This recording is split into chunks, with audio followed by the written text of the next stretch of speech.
I'm Bryce Butler from Access Ventures, and this is More Than Profit, a show where I talk with founders, investors, entrepreneurs, and leaders of all kinds about living and working with purpose, how they do it, and why.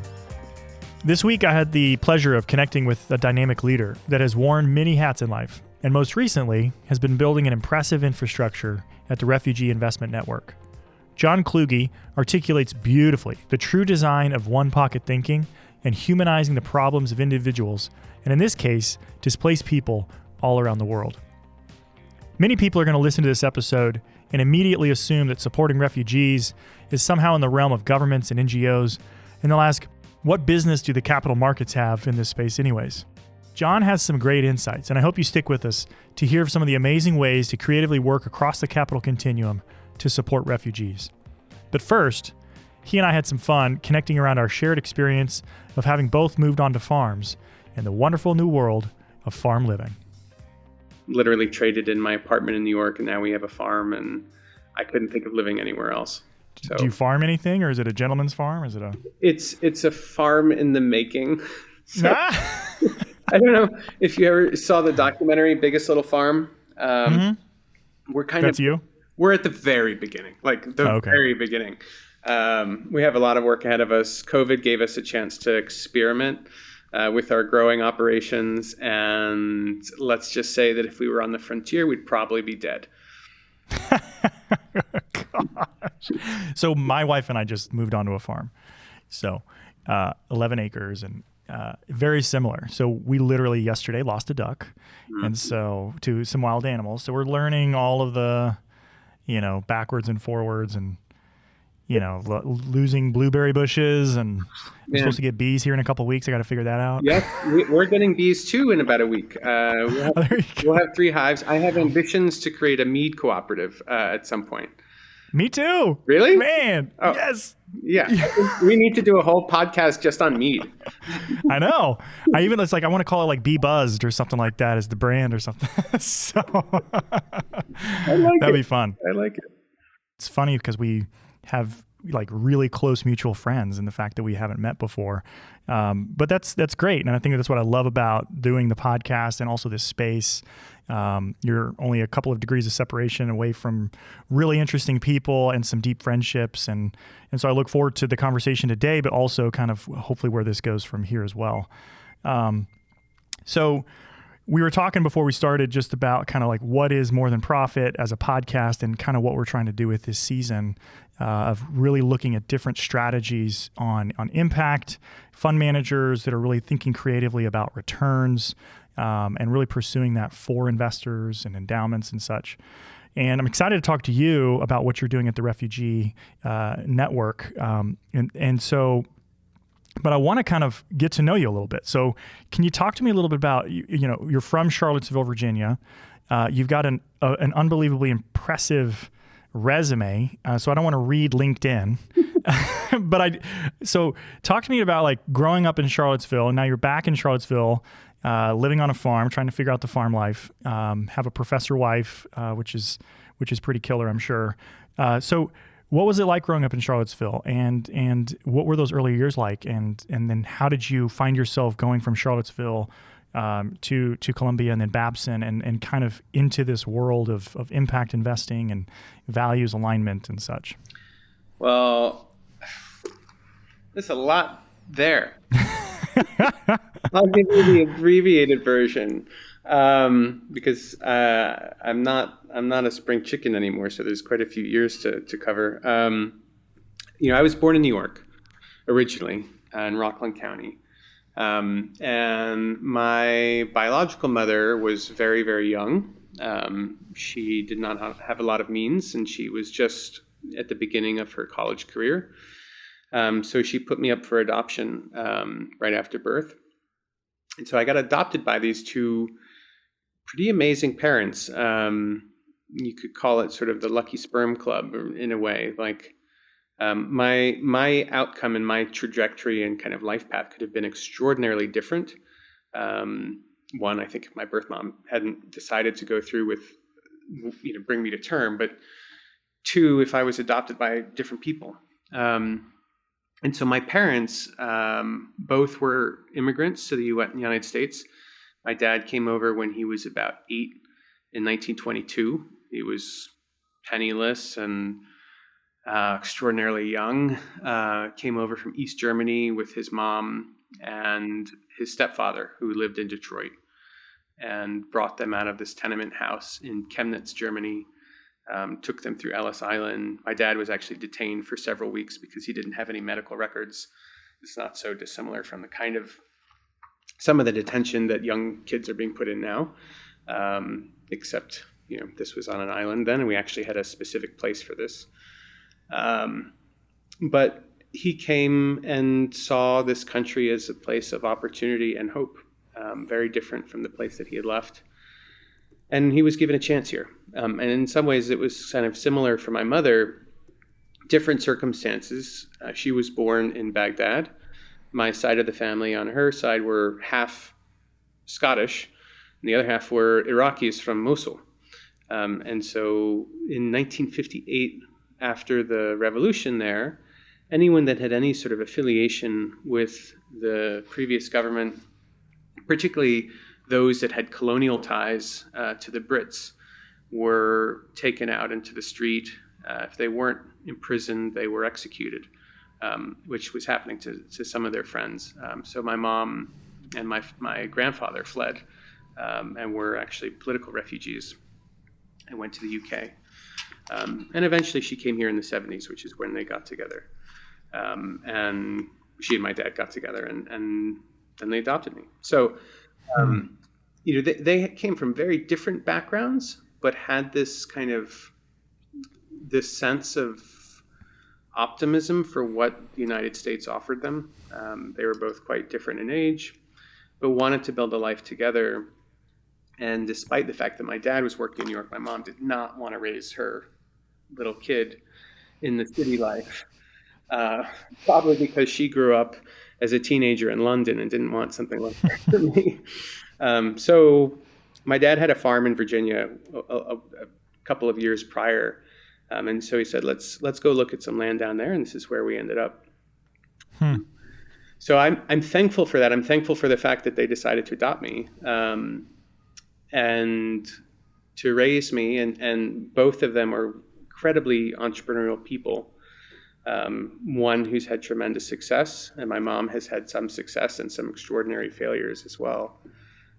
But I do think growing up with that kind of a parent helped to open my eyes on the world. One, to look for different opportunities, but two, also to just grow up with a deep sense of gratitude. Things really could have been very different for me, for my parents. If someone hadn't given them a chance on their respective journeys, man, things would have been different for them. They would have been different for me. Wow. So at college, by that point, my dad was in his late 80s. And I remember towards the end of college, he fell out of bed and broke his hip, and he was 89. And he had had health problems, here and there over the years and surgeries and stuff. But when your dad is 68, when you're born, you think they're going to be around forever. And he would feed that myth himself. And you probably kept him young too. I mean, toddler running around when he was 68. I think he kept himself young. He was he was a real curmudgeon. I'm not leaving. I'm sticking around forever. That's great. And he had plans. He had plans 50 years on. But then all of a sudden, one thing happens, and you realize that life is so fragile, and at any moment, the people that you know can be gone. So I was just finishing up school, and I decided to move in with him for a summer right after college. I also had no idea what I really was going to do afterward, other than some sort of writing thing, which was not a plan.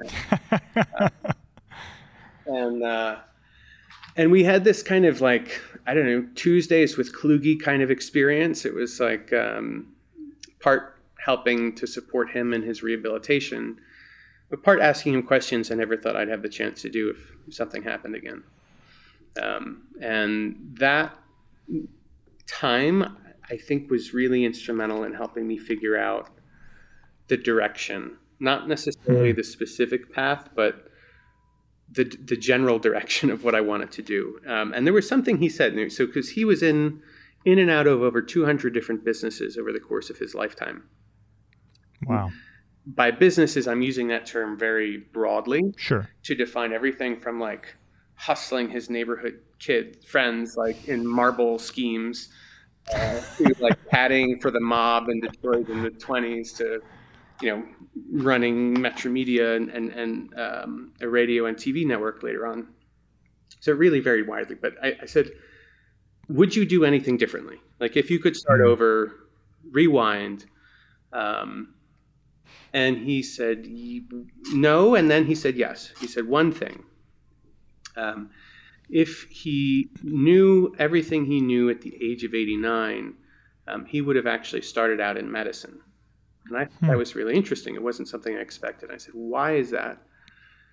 And he said, because it's the only practice that he had been involved in over the course of his life, more so as a philanthropist and a funder in his later years, where there was some surety that what he was doing as a profession was going to improve the lives of other human beings. It's the only way that he knew he could make a difference as a profession. And he spent most of his life doing what our friend Ross Baird would call two-pocket thinking, right? He was generating economic value through his primary business activities, waiting for it to achieve a certain level of success, and then using that revenue to go out and try and do good things in the world. But he never lost touch with who he was as an 8-year-old boy trying to find opportunity, who had, didn't have a pot to piss in. And I think that realization was kind of an awakening for me. Yeah. And what was cool was at the time I was getting to know a number of social entrepreneurs who didn't necessarily define themselves as such. And I was getting to meet investors who also didn't call themselves impact investors at the time, but were doing that work. And the sort of aha moment was that you didn't have to actually go into medicine. To my dad, that was the closest thing he could identify with as a social entrepreneur. Where your profession is embedded with this purpose of service.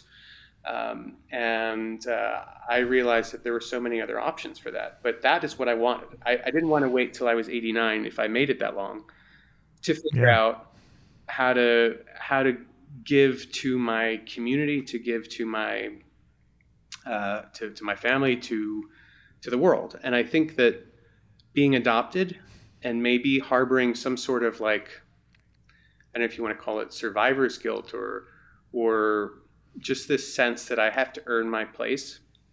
That was a driver, I think, in trying to sort of prove that I deserved to have this shot. Yeah. I've got to ask as you were talking about the questions with Kluge, it's my wife, her grandfather served in World War II, and at one point, somebody sat down and actually did the same thing. And I think that's an interest. I wish more people would do that, take the time to actually ask questions about, older generations' lives and kind of what's driven them, what they would. I'm just curious, did you happen to record that, or was it just informal conversations? Oh yeah. We wrote a book, or I wrote a book about it. That's awesome. The book didn't turn out as the kind of like the memoir thing that I was aspiring to. There's probably another book in it. But I did take all of the things that he said, and then artifacts that I discovered while I was like digging up his storage units. We created a book of his stories, basically. That's so cool. What's it called? Very creative, I know. John Kluge, Stories. I love it. Sometimes the simplest title is the best title. I love it. We went very simple then, but it was an amazing experience, and one that I'm very grateful to have had. And did you ever get to, so the questions with Kluge and then the journey you were on yourself, did that ever come full circle? Were you able to kind of share with him kind of your own understanding and where that was taking you, or was that still his thinking of like, back to the two pocket of like the best use of his abilities would have been to have been a doctor because he could have impacted people's lives more directly? We didn't have I wasn't, I think, deep enough in my own path at that point, by the time that he finally passed away, for us to have that conversation. Yeah. I think that wherever he has ended up, I hope that he feels contentment and pride in how things have shaken out. Yeah. I think he would get it. I think in the first couple of years, as I was trying to figure it did take time. I mean, I didn't go like right into social enterprise. Sure. The first thing I did was working as a legislative aide for an anti-poverty think tank, and then I worked for a Track 1.5 diplomacy organization based in New York. So it took some time before I actually got into the kind of approach to work that I'm doing now, and a few other people that were really great mentors and examples. Well, so you ended up at some point going on to Babson and getting an MBA. I think by this point, probably in your life, there was more of a clarity around path for you. Is that correct? Oh, 100%. And it came through failure, to be honest. What was the failure? Well, so I was working at the East-West Institute in New York, which was run by the late John Morose. And they, were really important in the 1980s during the Cold War as a kind of a back channel between the U.S. and Russia, or the USSR. And then they did some interesting work in the Balkans, and they were sort of evolving, trying to find their way. But I had all these incredible friends that were going out and building stuff, who were in the private sector or working in private investment. And in growing up with two entrepreneurial parents, one who had tremendous financial success as well, you kind of get into this network, right? This very privileged network of people that come from extraordinary means and wealth. And what was fascinating to me was that many of the next generation, or the children of the matriarchs or the patriarchs in these families, were going through this shift of wanting to pursue a sort of a life of purpose and trying to find meaning and moving from a two-pocket type of thinking to a one-pocket thinking, and planning for, perhaps some inheritance down the way. So there was a group of them that came together and asked a friend of mine and I to put together what was basically a search fund for impact, looking at very large intractable problems in aging, peace building, and water and sanitation. And as we were doing diligence to find the pipeline of deals to build a fund around in the water sanitation space, we found that sanitation was this super underserved, underinvested sector, particularly at the base of the pyramid, where there was a need for more sustainable long-term approaches, where there was a need for technology to do reporting, but there weren't enough deals. They're just, they were all tiny, little mom and pop shops. And you couldn't actually structure a whole fund around it. And this was, maybe a decade and change ago. So we set up this social enterprise to help create an ecosystem. It was a market building enterprise called Toilet Hackers. Because initially we started with tech. We did these hackathons with the World Bank and the Gates Foundation, and it expanded. But the most exciting thing that we were doing in that work was this partnership that didn't work out. We were bringing Sesame Street together or Sesame Workshop together with the Worldwide Association of Girl Scouts and Girl Guides and UBS. And UBS was excited because it was a collective impact model. They saw sort of a leveraged opportunity for their philanthropic funding. Sesame had this incredible content to teach hygiene and education. And the WAGs, as it's called, is basically the international side of the Girl Scouts. They don't have a cookie business model overseas, but they do have other programs. And they have 80 million women alumni and almost 10 million actively serving Girl Scouts. So it's basically a delivery mechanism for any kind of social change, content, curriculum, or tools you could imagine. And the idea was to create a soap version of of the cookie business. Hmm. And basically use that as a way to teach hygiene to 6 million girls in the first year. So I was really excited about it. We had the money lined up, and the whole thing imploded. And it was such a bummer. And for me, we were doing incremental projects, incremental change, and this would have just completely blown it open. But I realized that what I didn't quite grasp was the fundamentals of organizational culture, and how to align the interests of a social organization, a business and a bank, and a nonprofit that actually had a new CEO that was coming from the private sector. And figuring out how to kind of manage human relationships was something I really wanted to learn about, but organized around the instruments of business and investment.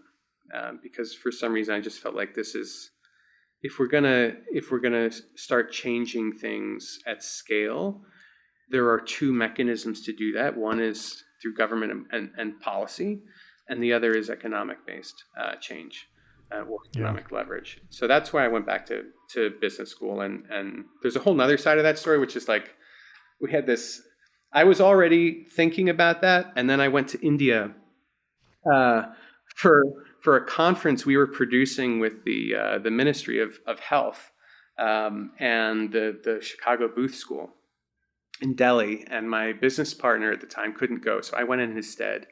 And I was staying at this apartment in the neighborhood of Vasant Kunj, which is in the south. And I got a message from the apartment owner, who was a friend, and she was traveling. So she messaged me. She's like, make sure you go to the roof and watch the sunset before it goes down while you're there. So I went up to the roof. What she didn't know is that the landlord had a Tibetan Mastiff that was trained to hunt panthers, and it had attacked somebody in the street. And so to put it out of harm's way, he left it on the rooftop. Of course. Because that's where you put your man-eating dog. And I didn't know, and so I went up on the roof, and the door closed, and this thing just sunk its teeth into my leg. And I honestly thought I was going to die on that rooftop. Oh my gosh. It was terrifying. And I ended up staying in India for about 2 months in recovery, and just had a lot of time to think. And my life really changed after that moment. I was like, I'm going to go back to business school. I'm going to look at how we can mobilize finance for some of these big challenges.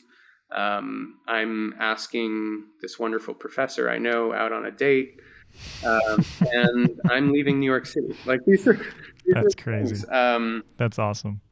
So fast forwarding to today, I mean, your bio, I mean, we could spend, it's just fascinating. Everything from Kiva to a task force on forced migration. But right now you're the founder and the managing director of the Refugee Investment Network, and kind of helped bring to life the refugee lens. And so if you're in the impact investing, you're kind of familiar with that space. A lot of times we talk about these lenses, like gender lens investing or creative lens, which is a newer one. And so now refugee lens. So for our listeners who may not be familiar with that, what can you help explain, like, what is a refugee lens? And then what is it you are hoping to accomplish through the Refugee Investment Network? It's a good question, Bryce. So a lens, like, to me, a lens is just something that you apply to see something you're not seeing, or see someone you're not seeing. And in some ways, it's about intentionality.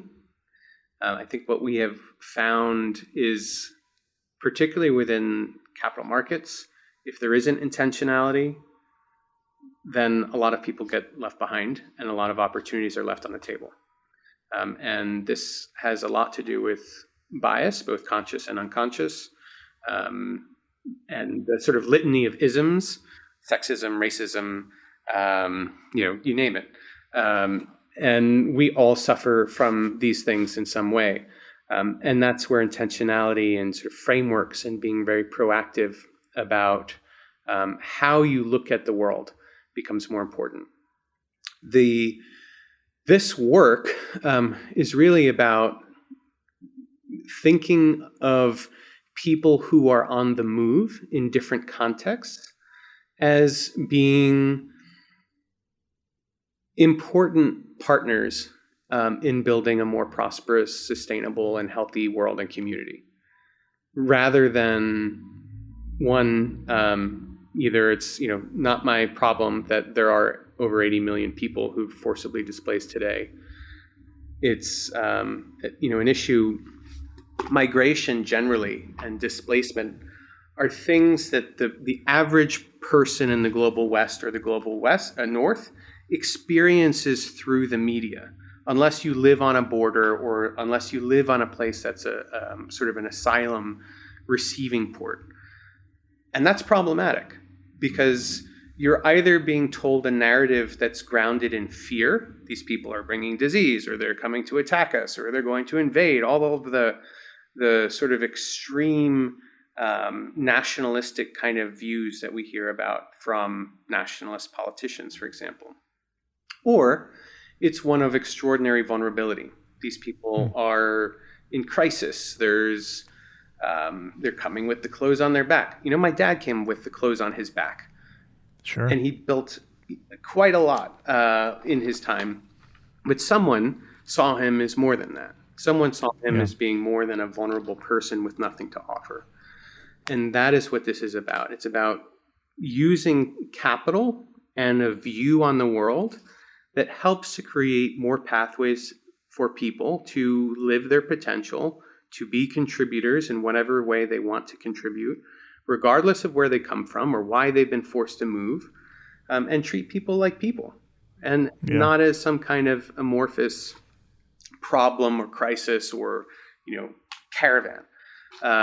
We designed the refugee migration lens with some inspiration from the gender lens and all of the great progress that our colleagues in that field and theme have made over the last 20 years. And there's so much more work to be done in there. It's a joke in terms of how dysfunctional our capital community is from an allocation perspective. But because of very smart efforts and some really brilliant people that have stayed in the game for a long time, like my friend Suzanne Beagle, there's forward progress. And I think what we need is for investors, regardless of where they or you sit on the capital continuum or on the risk continuum, to realize that you have agency. And there is something that you can be doing with your capital and your portfolios and your strategy and even your networks to improve outcomes for people who are on the move. So I got to ask, because I think, on More Than Profit as a theme, I think this resonates. I think with this season where we're talking about kind of conscious construction of portfolios and different strategies, help me understand, because I think a lot of our listeners are going to wonder, because you talked about these two levers, like government policy and economic drivers to help affect change in communities. Refugees are not one that you necessarily think about as an investment opportunity. I would imagine many people are listening and saying, yep, that makes sense, or yes, I get it. There are 80 million people on the move. Hopefully they think that. But then that's a policy issue, or that's what NGOs are for, so help me understand, where is there an investment opportunity? How have you seen capital move? Are there some strategies that you have as an example where, as an investor or as an endowment or as a human being, that people are moving capital in ways that support people on the move across the globe? I mean, at a baseline, the answer is yes. There are many in their new. It was a softball. So, there you go. We wouldn't be doing this if there weren't those opportunities. Exactly. But think about the fact that of the Fortune 500 companies, 45% were started by immigrants, refugees, or their kids. Just 45%. It's almost double that as a percentage if you look at the top 15% of the Fortune 500 companies. That isn't to say that every person who's been forcibly displaced is going to become an entrepreneur or should be, or is looking for investment. But I think what we wanted to do was to create a version 1.0 framework that different kinds of investors and capital partners in both the public and private finance worlds can use to start thinking about where their money can go and what kind of opportunities they can engage with. And there is a variety. So we work across kind of three different spectrums. So there is this lens, and if your listeners want to go to refugeeinvestments.org, we have a resources page, and they can look at the lens there. But it's pretty rudimentary in that there are like 6 different categories of deals that we look at, from companies that are led by displaced people. While we're the Refugee Investment Network, we really think about human mobility broadly speaking. So could be refugees, could be internally displaced people, could be climate migrants, can be indigenous communities who've been forcibly displaced. We have one of the largest displaced communities on the planet here in the United States. And we also think about the communities that are welcoming them and how investments can be used to support them and reward them for being welcoming, creating a space of belonging. We think about the continuum of capital. So how different kinds of investments, from grants to institutional capital to full commercial investing, can be deployed. We look at innovative finance products, funds, debt instruments, alternative finance vehicles. We think about the continuum. So that's a continuum of capital. You've got the continuum of the market. So micro enterprise, small and medium-sized businesses, large firms, infrastructure projects, and funds and debt type vehicles. And then we think about that continuum of mobility. So investments that are deployed that improve community resilience and anti-fragility. So thinking about the context of climate, right? Central America is a great example where we have a lot of people on the move today, but the reasons that people are moving, the push factors, can be complex. It's not always one specific thing, right? We've got violence, there's instability, there's lack of livelihood opportunities, and then you have climate change that's exacerbating things, like these 2 massive hurricanes that hit this last year. But looking at like climate interventions, climate adaptation, crop insurance, those are sort of root cause or resilience type investments. Then we have investments that look at transit. So when people are in that state of movement or that state of crisis, typically those kind of investments are about strengthening humanitarian response capacity. So building better, safer, and higher quality housing than tents, for example. Now, it's a common misperception that most refugees live in camp-type environments. That's not true. It's actually a minority of refugees who are in a camp environment. Most are urban or peri-urban residents at the moment. But it could also be looking at financial technology that allow people to bank, hold, and transfer their cash assets while they're making their journey somewhere. It could be a pay-for-success type program that is looking at financing, humanitarian response in an emergency context, because humanitarian aid has so little and overstretched resources. And then most of the investments tend to follow more on that third stage, which is about economic inclusion and integration. And we really focus around what we call the social determinants of work, because access to the formal economy is like this. It is one of the last big leaps that someone who's been displaced can make or needs to make to really being, having their life back in their hands and having their agency to determine where they go next. And if you don't have access to transportation, if you don't have access to an affordable place to live, housing, if you don't have the ability to bank and transact in financial services, if you're a single parent, you don't have access to childcare. Without these things, it's very hard to seek full-time employment or to start and build your own business. So that is kind of the spectrums and the lens. I hope our listeners, if they need to kind of slow it down or rewind, because I think you did a great job. I think explaining the complexity, and I'm going to say it's complexity because I think what you've done is you've helped articulate like that the person, the refugee, the person experiencing displacement is at the center, and then what you're doing is like you've put money, capital, in its proper place, and you've said it's a tool, it's a resource, and so how do I help this displaced person achieve flourishing in society? How do I give them access, and how do I help them improve agency, i.e., their own mobility, the opportunities for them are expanded.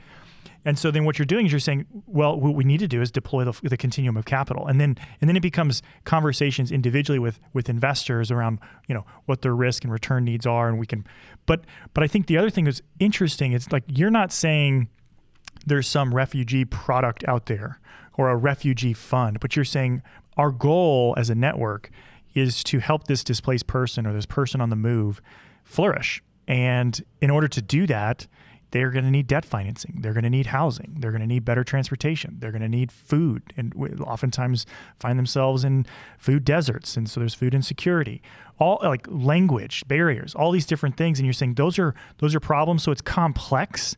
We're building an ecosystem here to help support these people that have been displaced. And I love it. So I'm hoping people either slow it down, go back, because I think what you've articulated is a beautiful picture of how we should think about people, communities, money, and that return's not the enemy. Like you've articulated various ways that entrepreneurs that have been displaced have grown unbelievably successful businesses. So return is not the enemy, but what we need to do is like, what's the right type of capital, right structure to support these people? Well, I think for me, yes, exactly. And what I don't want is for an investor to be curious about this and feel like there isn't an opportunity for them to participate because there isn't the right product market fit. Like there is something for you, and if it doesn't exist, we will go out and create it. Yeah. I mean, and that's the exact message, because like, again, a lot of times, and the reason I wanted to do this season specifically is so many people on a heart level, I think, like, yes, I want to do something, but then you start talking investment and they're like, well, there's not a place for me. And you're like, well, I think that's the wrong starting point. Or, hey, what do you need the money to do? What are you looking for? And then how do we go find a solution that fits that for 100%. And I guarantee that there is something for everybody to plug into here. And as I said, if there isn't, part of what we do at Therein is we structure and design new instruments and products and vehicles and strategies. So, you have great products in microfinance. The field has a long way to go. It's still nascent, but it has moved quickly in just the last couple of years. So 3-4 years ago, if you wanted to find a microfinance institution that was lending to refugee entrepreneurs, it'd be really hard to do. There's a lot of concerns that people are there temporarily, that there's a higher risk profile. All of that's now been disproven thanks to some groundbreaking work from Kiva and its partners. Yep. They just closed on a $30 million investment fund, not their 0% interest crowdfunding thing, but an actual fund that's going to deliver around 6% rate of return to their accredited investors. That's a big leap for Kiva. But the fact that they started with refugee, enterprise, and financing, I think just shows how important and exciting this market is to them. But it's not just microfinance. I mentioned some of those, the Fortune 500. There are over 18,000 small and medium-sized businesses in the United States run by former refugees. They're at all various stages of growth and development in all different kinds of sectors. They're not just mom and pop shops. They're pretty big ones as well. One of the largest real estate conglomerates in New Jersey is actually run by a former refugee from Liberia. There's some really exciting stuff. There's a housing company specializing in affordable housing for refugees that we advise, that's based in Kentucky. And they've been delivering around 19.5% rate of return for their investors. And that performance is derived because of the fact that refugees are at the center of their business model. They assist in client recruitment. They tend to pay back faster and more reliably than other customers they've had in other areas. There's an integrated component on workforce development and job placement. So the overall financial health of their clients tends to be better than non-refugee housing providers in the area. Yet these clients are showing up and renting houses without credit, without assets, because they're new arrivals and they don't have that. So it just requires a little bit of commitment and curiosity on the part of the investor to say, let me take some time to think about what is the right strategy and opportunity for me. And how does this intersect with what I'm already doing? So it's not a huge leap, right? If an investor is excited about gender equality, or they're excited about, clean energy, we will find them opportunities in this space. Yeah, that's great. John, I feel like you and I could keep talking, but we've got to shut it off somewhere. And I think it's exciting. And like you said, I think we see every day in the news, and we have for the last several years, the migration issue that we have both here in the United States, but also abroad with climate change and just conflict internationally, and the displacement of people. So in closing, I think one of my questions I'd love to kind of just get your perspective on is what are you concerned about as you continue to build the Refugee Investment Network? What concerns you related to kind of building this new infrastructure, and what keeps you up at night? And then what are you really excited about? What are you hopeful for as you look to the future? What is really driving you forward? I think the concerns I have about this work is maybe not so different from what others in diversity, equity, and inclusion might have concerns about, that will rest on our laurels and we actually won't move to more transformative approaches for investing, where capital allocation decisions are not being made by people closer to the community. I would like to see more people that come from a migrant, immigrant, or refugee background on investment committees, or being able to make those decisions even if they're not on the committee. Similar to our friends at Village Capital, how they do their work. I think that we need more of that, because the more people that we can integrate into those decisions who come from that background, the more chance that we're actually going to see changes in opportunity and equity for them. Yeah. Inclusive economies are growing economies. So as long as we can create those opportunities, I think all of the evidence and the data is going to follow. I have no concerns about that whatsoever. I have general concerns about like the rise of nationalism, and whether that's here in the United States or in Europe or even in Kenya, and how we will, as societies, we have a tendency to scapegoat people who come from other places when we are in a period of pain. And that is a concern. I think we need to demonstrate a different way of being, and really stand for each other. And this is a way that investors can do that every single day of their work, using the tools that they have available. They don't need to become activists per se. They can do their investing and create these opportunities, and that will change the narrative. Sure. What I'm excited about is that there are major institutions that are getting involved in this work now. That's great. So, we are now working with the Japanese development agency, JICA. We're working with the Swiss development agency, the SDC, which is a major leader in innovative finance. We're talking now to the U.S. administration. It's the first time we've gotten a phone call from them in 4 years. Wonder why. But, this is very positive, because in terms of creating an enabling environment that will give some comfort to investors, because this is still a new thematic. And sure, while there are plenty of deals here in the US or in Canada or in Europe, a lot of the deals are where most of the people are. And that's not here. That's in emerging markets. And doing business generally is hard there. So we need the development finance institutions at the table working together with the private investment community. That's starting to change, and that's a huge step forward. To learn more, check out refugeeinvestments.org, where you can find several resources, including a report coming out later in May on building inclusive economies in Latin America. We also have a link in the show notes to a report that came out in December, co-authored with the Rockefeller Foundation, called Building Inclusive Economies, Applications of Refugee Lens Investing. Thanks again for listening to More Than Profit. If you liked what you've heard, do us a favor by subscribing and leave us a review wherever you get your podcasts. I'm Bryce Butler with Access Ventures. Thanks for listening.